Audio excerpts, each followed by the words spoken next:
आज सुनते हैं आषाढ़ पूर्णिमा व्रत कथा। तो एक बार बोलिए प्रेम से विष्णु भगवान की जय, लक्ष्मी माता की जय। एकादशी की भांति ही पूरे वर्ष में 12 पूर्णिमा व्रत आते हैं। एक माह में एक बार पूर्णिमा और एक बार अमावस्या आती है। यह दोनों तिथि 15 दिनों के अंतराल के बीच आती है। पूर्णिमा व्रत का हिंदू धर्म में बेहद ही खास महत्व होता है। यदि आप कोई शुभ कार्य करने की सोच रहे हैं तो बिना किसी मुहूर्त के पूर्णिमा तिथि के दिन उस कार्य को कर सकते हैं। पूर्णिमा के दिन आसमान में पूरा चांद दिखाई देता है। तो आइए जानते हैं पूर्णिमा व्रत की कथा। द्वापर युग में यशोदा माँ ने श्री कृष्ण से कहा, हे कृष्ण, तुम सारे संसार के उत्पकर्ता, पालनहारी और संहार करता हो। आज मुझे कोई ऐसा व्रत बताओ जिसको करने से मृत्यु लोक में भी स्त्रियों को विधवा होने का भय न रहे तथा यह व्रत सभी मनुष्यों की मनोकामना पूर्ण करने वाला हो। श्री कृष्ण कहने लगे, हे माता, तुमने अति सुंदर प्रश्न किया है। मैं तुम्हें ऐसे एक व्रत के बारे में विस्तार से बताता हूँ। सौभाग्य की प्राप्ति के लिए स्त्रियों को 32 पूर्णिमा व्रत करना चाहिए। इस व्रत को करने से स्त्री को सौभाग्य की प्राप्ति होती है। यह व्रत अत्यंत सौभाग्य देने वाला और भगवान शिव के प्रति भक्ति को बढ़ाने वाला है। यशोदा जी कहने लगे कि हे कृष्ण, प्रथम इस व्रत को मृत्यु लोक में किसने किया था, इसके विषय में विस्तार से मुझसे बताओ।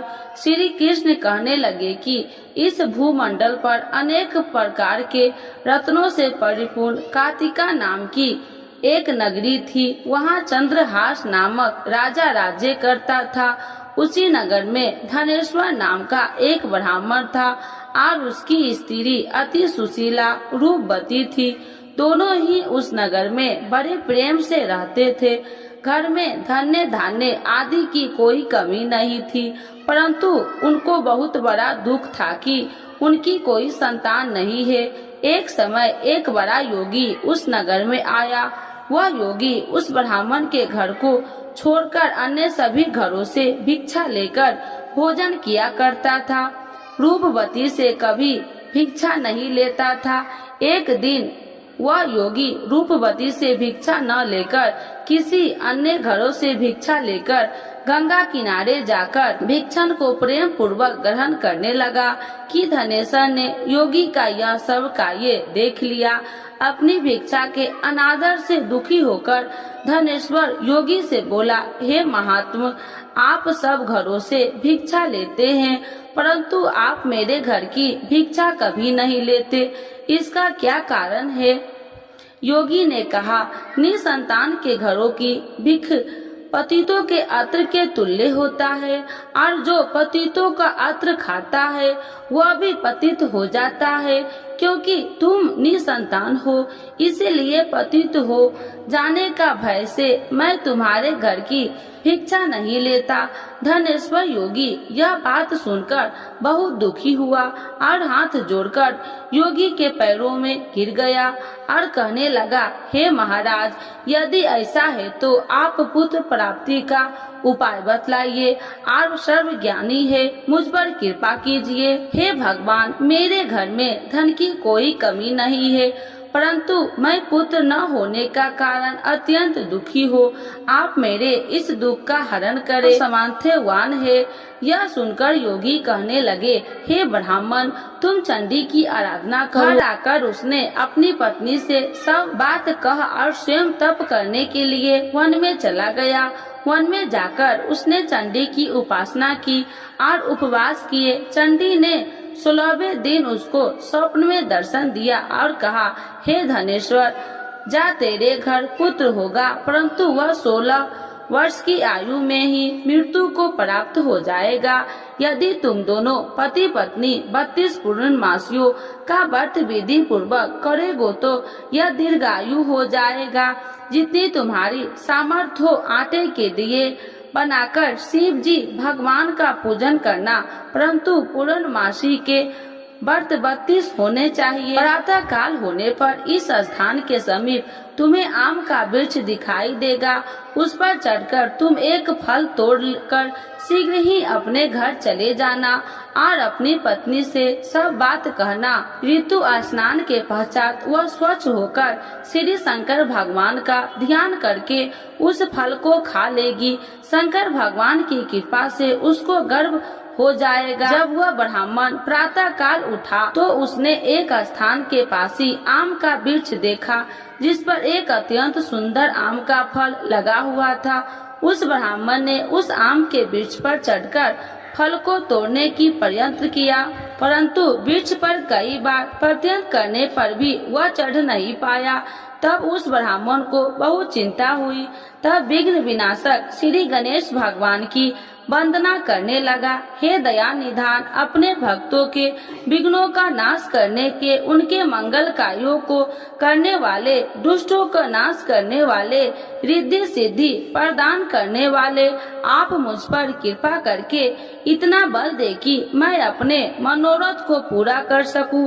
इस प्रकार श्री गणेश जी की प्रार्थना करने पर उनकी कृपा से धनेश्वर वृक्ष पर चढ़ गया और उसने सुंदर आम के फलों को तोड़ लिया। और धनेश्वर ने सोचा, जो वरदान से फल मिला है वह यही है और कोई फल तो दिखाई नहीं दे रहा।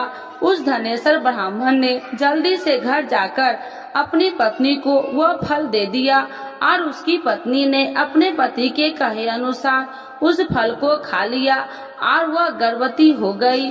देवी जी की असीम कृपा से उससे एक अत्यंत सुंदर पुत्र पैदा हुआ, जिसका नाम उन्होंने देवी दास रखा।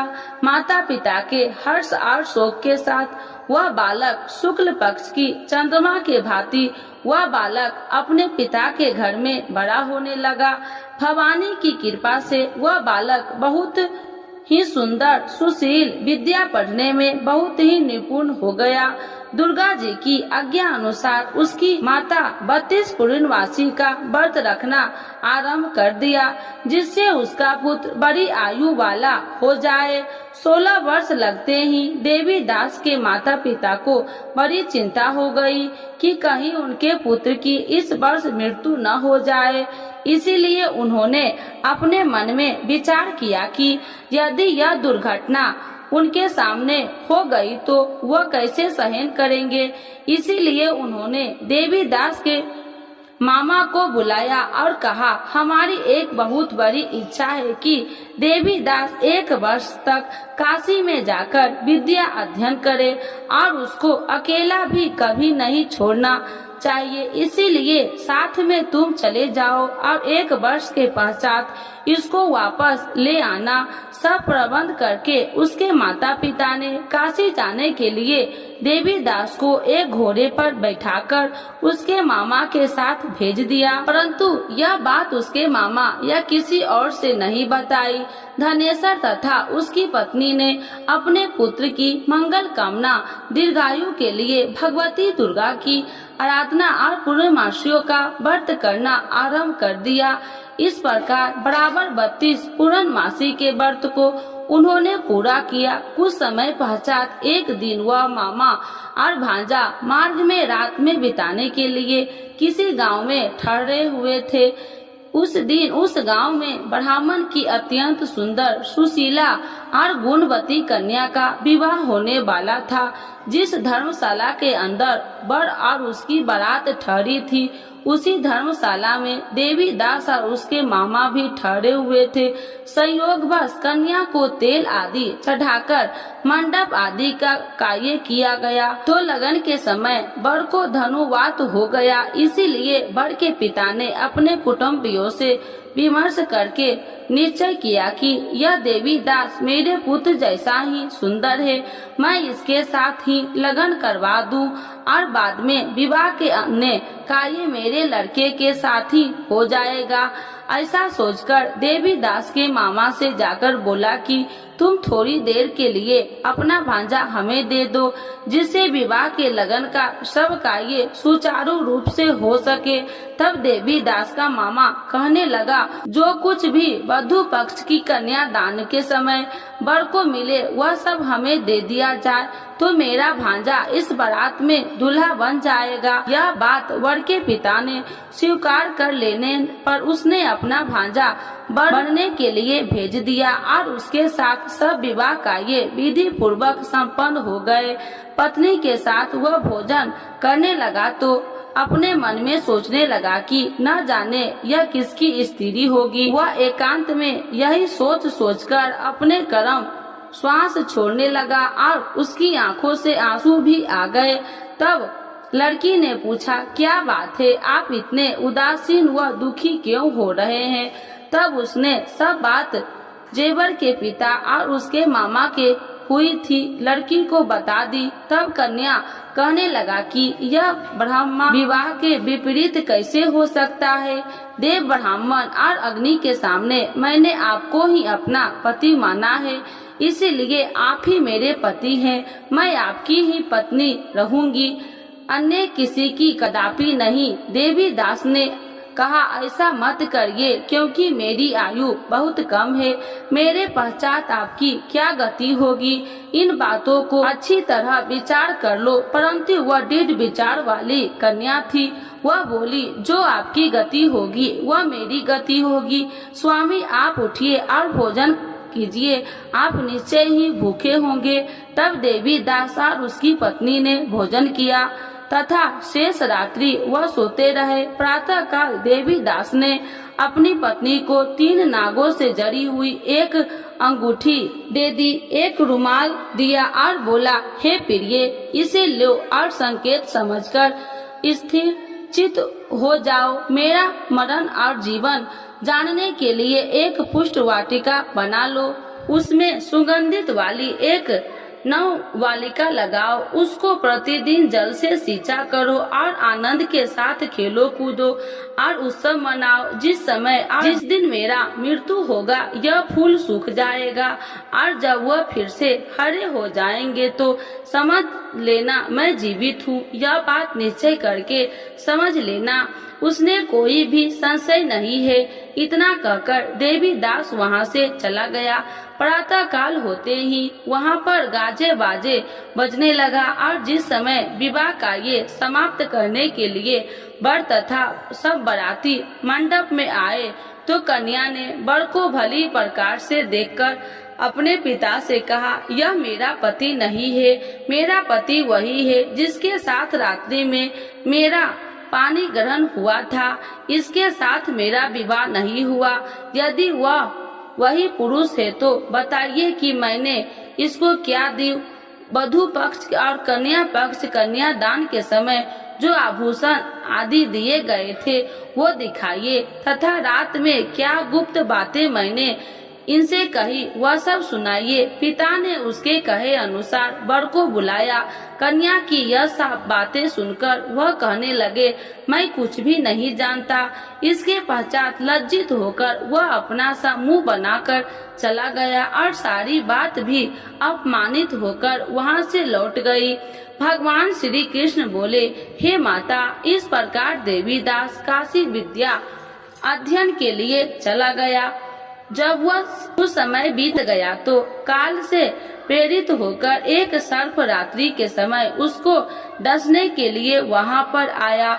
उस विस्तार के प्रभाव से उसके शयन का स्थान चारों ओर से विष की ज्वाला से विषैले हो गया, परंतु व्रत के प्रभाव से उसको काट नहीं पाया, क्योंकि पहले ही उसकी माता ने 32 पूर्णमासी का व्रत रखा था। इसके बाद मध्याह्न के समय स्वयं काल वहां आया और उसके शरीर से प्राण को निकालने का प्रयत्न करने लगा, जिससे वह मूर्छित होकर पृथ्वी पर गिर गया। उसी समय माता पार्वती के साथ भगवान शंकर वहां आ गए। उसको मूर्छित दशा में देखकर माता पार्वती जी ने शंकर जी से प्रार्थना की, हे महाराज, इस बालक की माता ने पहले ही 32 पूर्णिमा का व्रत पूरा किया था, जिसके प्रभाव से आप इसको प्राण दान दे। भवानी के कहने पर भक्त वत्सल भगवान शिव जी ने उसको प्राण दान दे दिया। इस व्रत के प्रभाव से काल को भी पीछे हटना पड़ा और देवी दास स्वयं होकर बैठ गया। उधर उसकी पत्नी उसके काल की परीक्षा किया करती थी। जब उसने देखा वो पुष्प वाटिका में पुष्प कुछ भी नहीं है तो उसको अत्यंत आश्चर्य हुआ, लेकिन जब वह जैसे ही हरी भरी हो गई तो वह जान गई कि सब उसका पति ठीक ठाक है, वह जीवित हो गया है। यह देखकर वह बहुत प्रसन्न हो उठी। अपने पिता से कहने लगे कि पिताजी, मेरा पति जीवित है, आप उनको ढूंढिए। जब 16 वर्ष व्यतीत हो गया तो देवी दास भी अपने मामा के साथ काशी से चल दिया। इधर उसके ससुराल उसको ढूंढने के लिए अपने घर से जाने वाले ही थे कि वहाँ दोनों मामा और भांजा वहाँ पर आ गए। उनका आया हुआ देखकर उनके ससुर को बहुत प्रसन्नता हुई। उन्हें अपने घर ले गए। उस समय नगर के निवासी भी वहाँ इकट्ठे हो गए। निश्चय किया कि अभ्यास ही इसी बालक के साथ कन्या का विवाह हुआ था। उस बालक को कन्या ने जब देखा तो पहचान लिया कि यह तो वही है जो संकेत करके गया था। तब उपरांत सब कहने लगे कि भला हुआ यह आ गया है, और सब नगर वासी ने आनंद मनाया। कुछ दिन बाद देवी दास ने अपनी पत्नी और मामा के अपने ससुराल के घर से बहुत सारे उपहार लेकर अपने माता पिता की घर की तरफ प्रस्थान किया। जब वह अपने गांव के निकट पहुंच गए तो कई लोगों से उसे देखकर उसके माता पिता को पहले ही खबर दे दी कि तुम्हारा पुत्र देवी दास अपनी पत्नी और मामा के सहित आ रहे हैं। ऐसा समाचार सुनकर माता पिता को विश्वास नहीं हुआ, परंतु जब और लोगों ने भी आकर यही बात उनसे बताई तो उनको बड़ा आश्चर्य हुआ। लेकिन थोड़ी देर में देवी दास ने आकर अपने माता पिता के चरणों में अपना सर रखकर प्रणाम किया और उसकी अपनी पत्नी ने अपने सास ससुर के चरणों को स्पर्श किया तो माता पिता ने अपने पुत्र और पुत्र वधू को हृदय से लगा लिया और दोनों की आंखों में प्रेम अश्रु बह चले। अपने पुत्र और पुत्र वधू के आने की खुशी में धनेश्वर ने बड़ा ही भारी उत्सव किया और ब्राह्मणों को दान दक्षिणा देकर प्रसन्न किया। श्री कृष्ण भगवान कहने लगे कि इस प्रकार धनेश्वर 32 पूर्णमासी के व्रत के प्रभाव से पुत्रवान हो गया। जो भी स्त्री 32 पूर्णमासी के व्रत को करती है वे जन्म जन्मांतर के वैधव्य का दुख नहीं भोगती और सदैव सौभाग्यवती रहती है। तो एक बार बोलिए प्रेम से विष्णु भगवान की जय, लक्ष्मी माता की जय। पूर्णिमा व्रत के लाभ। किसी भी उपासक द्वारा पूर्णिमा व्रत करने से भगवान श्री विष्णु प्रसन्न होते हैं। पूर्णिमा व्रत करने वाले उपासक को जल्द ही संतान प्राप्ति होती है और संतान की दीर्घायु प्राप्त होता है। पूरी श्रद्धा से पूर्णिमा का व्रत करने से गृह कलेश दूर होते हैं। पूर्णिमा के व्रत करने से स्त्रियां सौभाग्यवती का वर प्राप्त होता है। इस व्रत को करने से मानसिक और शारीरिक कष्ट दूर होते हैं। पूर्णिमा का व्रत करने से मनुष्य की सभी प्रकार की मनोकामना पूरी होती है। जो भी उपासक पूर्णिमा का व्रत रखता है उस पर भगवान विष्णु और चंद्रमा की विशेष कृपा सदैव बनी रहती है। यह व्रत करने से आर्थिक परेशानी भी दूर होती है। पूर्णिमा व्रत की पूजा विधि। पूर्णिमा के दिन सुबह नहाकर स्वच्छ कपड़े पहने, जिसके बाद घर के मंदिर को अच्छे तरह से साफ कर गंगा जल छिड़काव करे। भगवान श्री विष्णु की मूर्ति पर हल्दी का तिलक लगाना चाहिए। भगवान श्री विष्णु के साथ माता लक्ष्मी का पूजन अवश्य तौर पर करना चाहिए। भगवान श्री विष्णु के समक्ष घी का दीपक जलाए, पुष्प चढ़ाए। रात को चंद्र उदय होने के बाद चंद्रमा को जल अर्पित करे। पूर्णिमा के व्रत किसकी पूजा करनी चाहिए? पूर्णिमा के व्रत में विष्णु भगवान की पूजा करनी चाहिए। पूर्णिमा के व्रत कितने करने चाहिए? पूर्णिमा के 32 व्रत करने का संकल्प लेना चाहिए। पूर्णिमा के दिन क्या नहीं खाना चाहिए? पूर्णिमा के दिन प्याज लहसुन नहीं खाना चाहिए। तो एक बार बोलिए प्रेम से कृष्ण भगवान की जय, विष्णु भगवान की जय, लक्ष्मी माता की जय। ज्येष्ठ पूर्णिमा 2024 21 जून या 22 जून को ज्येष्ठ मास की पूर्णिमा।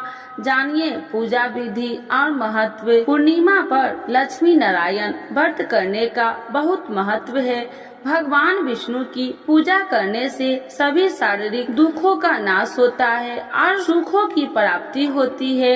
इस दिन पवित्र नदियों में स्नान करने एवं व्रत दान पुण्य करने से पुण्य फलों की प्राप्ति होती है। वैदिक पंचांग के अनुसार ज्येष्ठ माह की पूर्णिमा तिथि की शुरुआत 21 जून 2024 को सुबह 6:01 पर होगी। यही इसका समापन 22 जून 2024 को सुबह 5:07 पर होगा। ऐसे में ज्येष्ठ पूर्णिमा 22 जून शनिवार के दिन मनाई जाएगी, लेकिन इसका व्रत 21 जून को किया जाएगा। इस दिन वट पूर्णिमा व्रत और संत कबीर दास जयंती का पर्व भी मनाया जाता है। ज्येष्ठ पूर्णिमा व्रत का महत्व।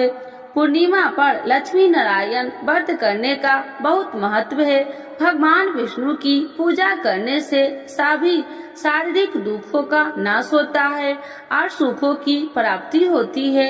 इस दिन पवित्र नदियों में स्नान करने एवं व्रत दान पुण्य करने से पुण्य फलों की प्राप्ति होती है। इस दौरान चंद्रमा से जुड़ी चीजों का दान करने से कई तरह के लाभ प्राप्त होते हैं।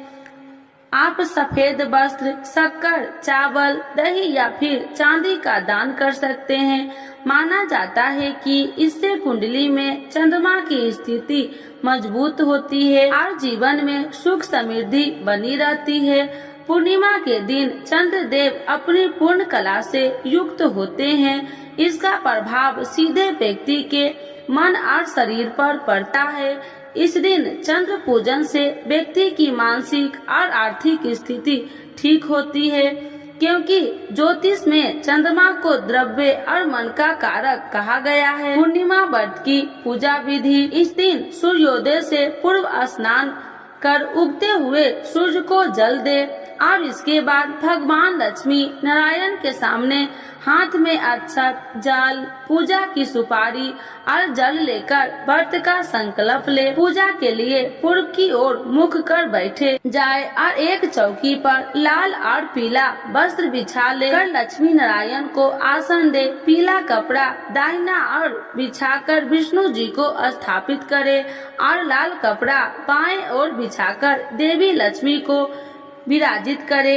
इसके बाद लाल, सफेद और पीले पुष्प अर्पित करते हुए विधि विधान से पूजन करे। संभव हो तो देवी लक्ष्मी को कमल का पुष्प अर्पित करे। इसके बाद मखाने की खीर, आटे की पंजरी या शुद्ध घी से बने मिष्ठान का भोग लगाए।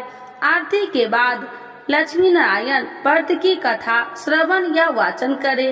पूर्णिमा तिथि पर व्रत रखकर विधिवत विष्णु जी का पूजन करने और चंद्रमा को अर्घ्य देने से आपके घर में सुख समृद्धि बनी रहेगी। यह तिथि माता लक्ष्मी को भी अत्यंत प्रिय है, इसीलिए इस दिन श्री हरि के साथ माता लक्ष्मी पूजन करने से दरिद्रता का नाश होता है। धार्मिक मान्यता है कि व्रत के प्रभाव से मनुष्य की समस्त मनोकामनाओं की पूर्ति होती है। इस व्रत को करने से धन संपत्ति, सुख, वैभव और वृद्धि होती है।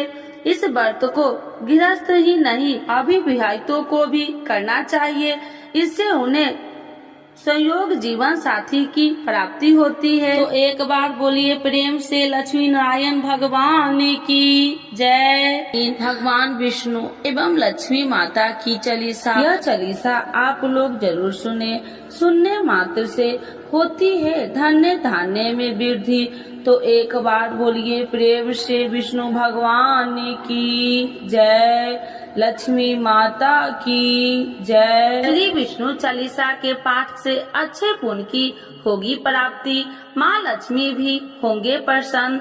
तो एक बार बोलिए प्रेम से विष्णु भगवान की जय, लक्ष्मी माता की जय। विष्णु सुनिए विनय सेवक की चितलाय, करत कुछ वरण करु दीजे ज्ञान बतलाय। नमो विष्णु भगवान खरागी, कष्ट नसावन अखिल बिहारी। प्रबल जगत में शक्ति तुम्हारी, तिरुवन फैली रही उजियारी। सुंदर रूप मनोहर सूरत, सरल स्वभाव मोहिनी मूरत। तन पर पीताम्बर अति सोहत, बैजंती माला मन मोहत। शंख चक्र कर गदा विराजे, देखत दैत्य असुर दल भाजे। सत्य धर्म मद लोभ न गाजे, काम क्रोध मद लोभ न छाजे। संत भक्त सज्जन मन रंजन, दनुज असुर दुष्टन दल गंजन। सुख उपजाए कष्ट सब भंजन, दोष मिटाए करत जन संजन। पाप काट भव सिंधु उतारन, कष्ट नसा कर भक्ति उबारन। करत अनेक रूप प्रभु धारण, केवल आप भक्ति के कारण। धरनी धनु मन तुम ही पुकारा, तब तुम रूप राम का धारा। भार उतार असुर दल मारा, रावण राधिक को संघारा। आप 12 रूप बनाया, हिरण्याकश को मार गिराया। धर्म तेतन सिंधु बनाया, 14 रतन को निकलवाया। अमिलेख असुरन दुत मचाया, रूप मोहिनी आप दिखाया। देवन को अमृत पान कराया, असुरन को छवि से बहलाया। कूर्म रूप धर सिंधु मचाया, मंदाचल गिरि तुरंत उठाया। शंकर का तुम फंद छुड़ाया, भस्मासुर को रूप दिखाया। देवन को जब असुर डुबाया, कर प्रबंध उन्हें ढूंढवाया। मोहिनी बनकर खलगी मचाया, उसे ही कर में भस्म कराया। असुर जलंधर अति बलदाई, शंकर से उनकी लड़ाई। हार पार शिव शंकर बनाई, किन सत्ती से छल खल जाई। सुमरन किन तुम्हें शिव रानी, बतलाई सब विपत्ति कहानी। तब तुम बने मोहिनी चर ज्ञानी, वृंदा की सब सुरति भुलानी। देखत 3 दनुज सौतानी, वृंदा आए तुम्हें लपटानी। हो स्पर्श धर्म क्षतिमानी, अन्ना असुर उज्जीव सौतानी। तुमने ध्रुव प्रहलाद उबारे, हिरण्याकश को आदि के खल मारे। गानिका और आज मिल तारे, बहुत भक्त सब सिंधु उतारे। हरहु शंकर संताप हमारे, कृपा करहु हरि सृजनहा अरे। देखो मैं निज दरस तुम्हारे, दिन बंधु भक्त हितकारे। चाहता आपका सेवक दर्शन, करहु दया अपनी मधु सूदन। जानू नहीं योग्य जब पूजन, होए यज्ञ स्तुति अनुमोदन। शील दया संतोष सुलक्षण, विपत्ति नहीं व्रत बोध विलक्षण। करहु आपका किस विधि पूजन, कुमति विलोक होत दुख भीषण। करहु प्रणाम कौन विधु सुमरन, कौन भांति मैं करहूँ समरन। सुर मुनि कहत सदा सेवकाई, हर्षित रहत परम गति पाई। दीनन दुखित नर सदा सहाई, निर्जन जान लेव अपनाई। पाप दोष संताप नसावो, भव बंधन से मुक्ति कराओ। सुत संपत्ति दे सुख उपजाओ, निज चरण का दास बनाओ। निगम सदा ये विनय सुनाबे, पढ़े सुने जो जन सुख पावे। तो एक बार बोलिए प्रेम से श्री विष्णु भगवान की जय, लक्ष्मी माता की जय। मातु लक्ष्मी करी कृपा, करो हृदय में वास। मनोकामना सिद्ध करी, परहु मेरी आस।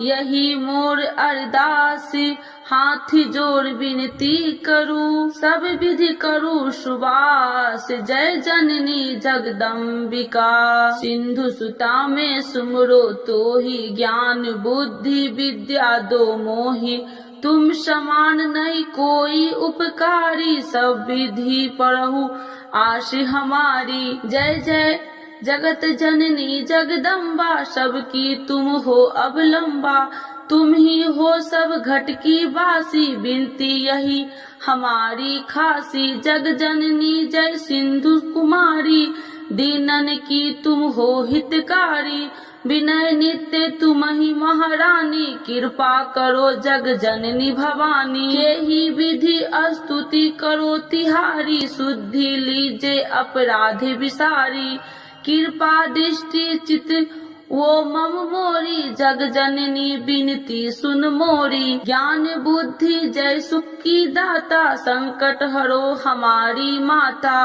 क्षीर सिंधु जब विष्णु मथायो, 64 रतन सिंधु में पायो, 64 रतन में तुम सुखकारी, सेवा कियो प्रभु बने दासी। जब जब जन्म जहाँ प्रभु लिन्हा, रूप बदलता सेवा किन्हा, स्वयं विष्णु जब नर तनु धारा, ले ही अपराधिपुरी अवतारा, तब तुम प्रकट जनकपुर माही, सेवा कियो हृदय पुल काही। अपनाया तो ही अंतर्यामी, विश्व विदित त्रिभुवन की स्वामी, तुम सब प्रबल शक्ति नहीं आनी, कह लो महिमा कहो बखानी। मम कर्म वचन करे सेवकाई, मन इच्छित वंचित फल पाई। तजी छल कपट और चतुराई, पूज ही विधि भक्ति मन लाही। और हाल में कहूँ बुझाई, जो यह पाठ करे मन लाई। ताको कोई कष्ट नोई, मन इच्छित पावे फल सोई। त्राही त्राही जय दुख निवारणी, त्रिविध ताप भव बंधन हारिणी। जो चालीसा पढ़े पढ़ावे, ध्यान लगा कर सुने सुनावे। ताको कोई न रोग सतावे, पुत्र आदि धन संपत्ति पावे। पुत्रहीन अरु संपत्ति हिन्ना, अद्र वज्र कोठी अति दिन्ना। वृप बुलाए के पाठ करावे, शंका दिल में कभी न लावे। पाठ करावे दिन चालीसा, तापर कृपा करे गौरी सा। सुख संपत्ति बहुत सी पावे, कभी कहीं कहूँ की आवे। 12 वास करे जो पूजा, ते ही मम धन्य और नहीं दूजा। प्रतिदिन पाठ करे मन माही, उन सब कौन जग में केहू नाही। बहु विधि क्या मैं करूँ बड़ाई, ले परीक्षा ध्यान लगाई। करे विश्वास करे बरतने माँ, होए सिद्धि उपजई उर प्रेमा। जय जय जय लक्ष्मी भवानी, सब में व्यापति हो गुण खानी। तुमरो तेज प्रबल जग माही, तुम सब को दयालु कहु नाही। मोहि अनाथ के शुद्धि अब लीजे, संकट काटी भक्ति मोहि दीजे। भूल चूक कर क्षमा हमारी, दर्शन देजे सदा निहारी। बिन दर्शन व्याकुल हितकारी, तुम ही अक्षत दुख सहेत भारी। नहीं मोहि ज्ञान बुद्धि है तन में, सब जानत हो आपने मन में। रूप चतुर्भुज करके धारण, कष्ट मोर अब करहु निवारण। के ही प्रकार में करूँ बड़ाई, ज्ञान बुद्धि मोहि नहीं अधिकारी। त्राहि त्राहि दुख हारनी, करो बेगी सब त्रासी। जयति जयति जय लक्ष्मी माँ, करो शत्रु को नाश। रामदास धरि ध्यान निति, विनय करत कर जोर। मातु लक्ष्मी दास पर करू दया की कोर। तो एक बार बोलिए प्रेम से लक्ष्मी माता की जय, विष्णु भगवान की।